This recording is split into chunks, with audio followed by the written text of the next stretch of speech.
তো finally guys সকাল সকাল ঠান্ডার মধ্যে কামে যাবেন নিগা বাড়াইলাম, বাড়াইরে রুমটা আটটাইলাম, আটটাইরে ঠেলাটা হাতে নিলাম, হাতে নিয়ে হেরা রাস্তায় বাড়াইলাম, রাস্তায় বাড়াইরে দেখি চাচা সবজি নিয়ে আসে ঠেলাত করে।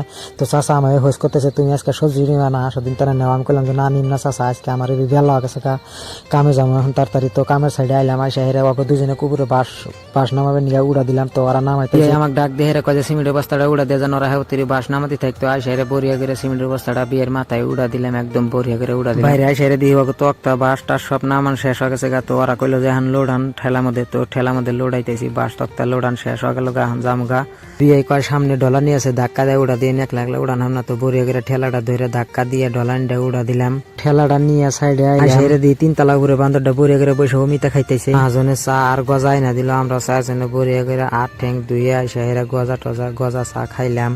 উপরে গুনে খড়ি গুনা নামাইলাম, নামা হেরা ঠেলার মধ্যে বরিয়া করে লোড দিলাম। এখন নিয়ে যাবো রুমে। তো রুমে জন্নাই গুনে পানি আসে, হিরম ঠান্ডা পানি গুনা রুমে আইনা হেরা ঠান্ডা বান্ধা গাওটাও দিয়ে হেরা ব্যাগ টিয়ে মিলে আইসা আগুন টাগুন ধরাই আগুন তাবাইতেছি। তো আজকের ব্লগটা এই পর্যন্তই, ভালো লাগলে আপনি করে কমেন্ট করে জানাবেন।